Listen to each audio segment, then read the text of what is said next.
In John Bowen's first season as head coach at Schuylerville, the Black Horses missed the playoffs. In his second season, they made it all the way to the Super Bowl, but lost.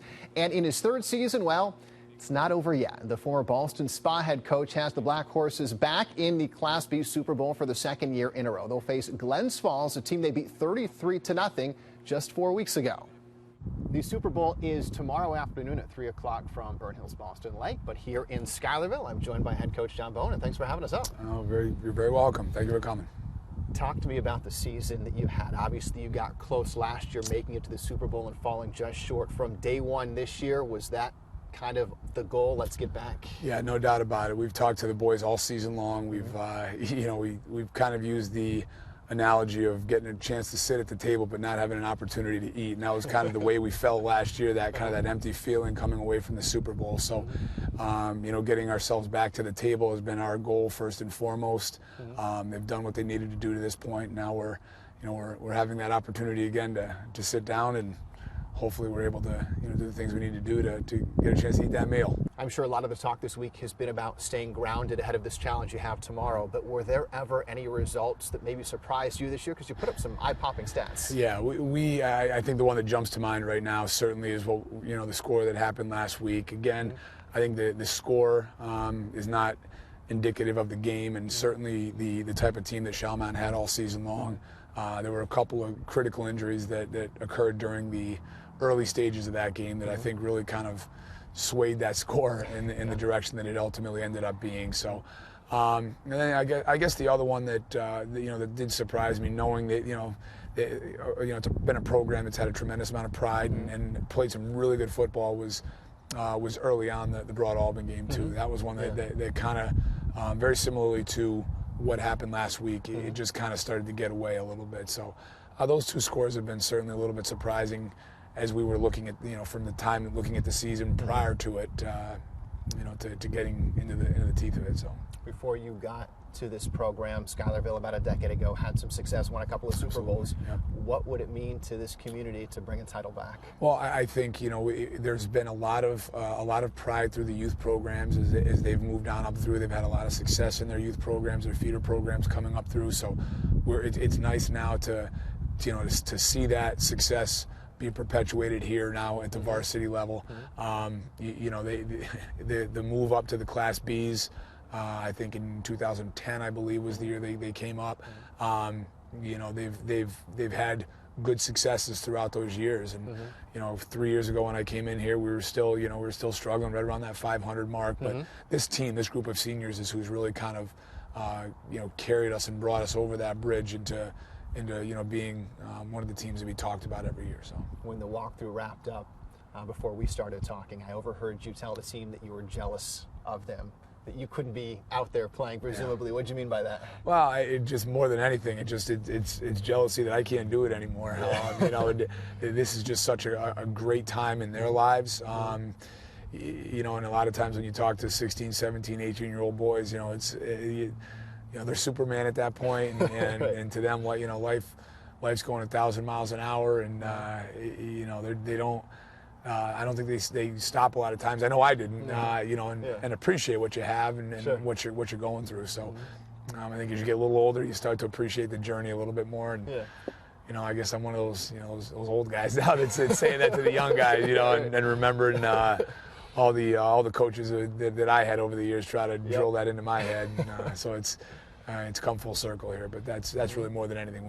Just embrace, guys, what you have here in this journey that we've had together, and let's keep it rolling. Well, I don't know if you're quite old enough yet to call you a football lifer, but obviously you played, and then you were coaching as an assistant at Shenandoah, head coach at Ballston Spa. Then you stepped away from Ballston Spa before coming here because you wanted to spend some time with the family.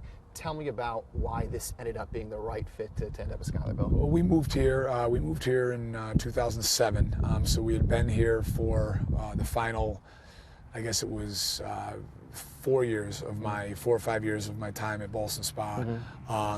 And it just was getting to a point for me where I was really, as I mentioned to you before, I was serving two masters, so to speak, and trying to run, be the head of a football program in one realm at Ballston Spa, and still be a good husband and father here, and it was just I was getting torn because I couldn't put the time in that I believe needs to be put in for each to be done correctly.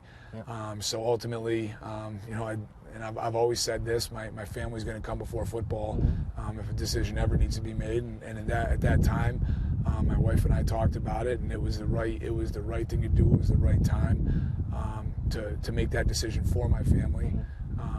It wasn't a knee jerk or anything along those lines. It was a long thought out process, and there was a lot of talking, some tears, and we finally came to the realization that me stepping away was going to be the right thing.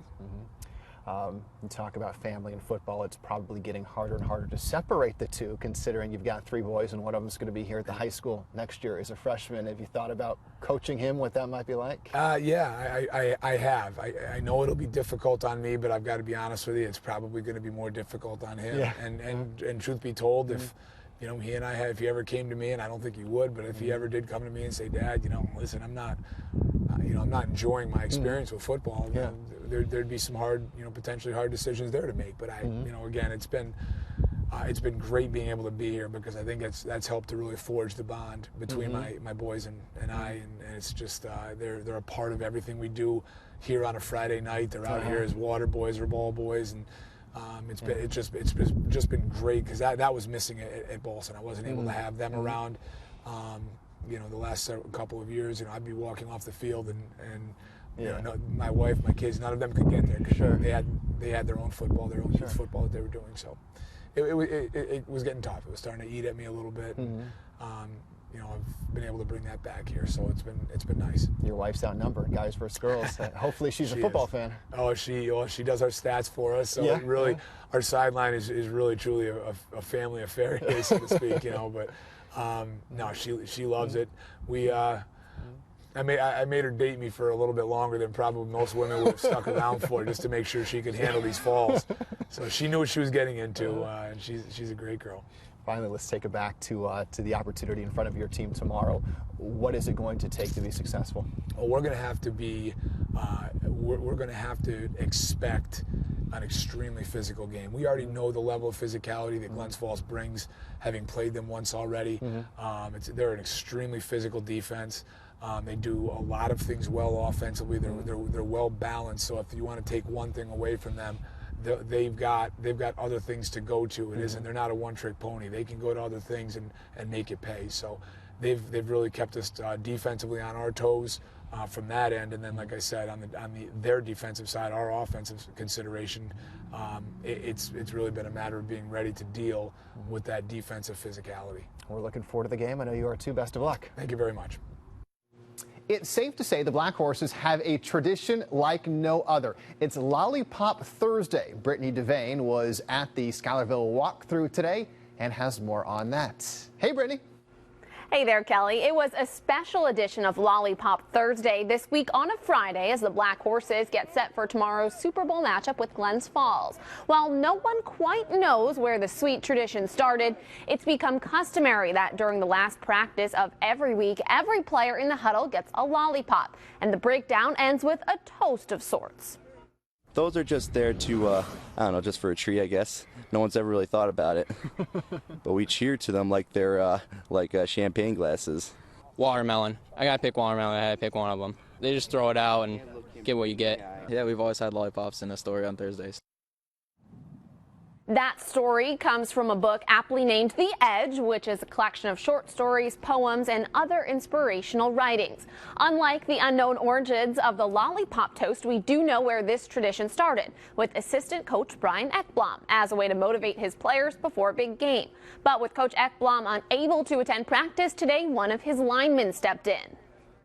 You may fool the whole world down the path of years and get pats on the back as you pass, but your final reward will be heartache and tears if you've cheated the man in the glass. Coach Ekblom told me to read it for everyone because it's one of my all-time favorites and it's one of his all-time favorites, and it's what I live by. It basically means no regrets to yourself, your teammates, or anybody else. Drew's always looked up to him. He's the line coach, so he's with him defensively and offensively every day. Yeah. So they spend a lot of time together, and they grown a connection. So Drew reading that today, it was special with Coach Ekholm not being here. Drew always has a lot of words of encouragement, a lot of words of advice before games.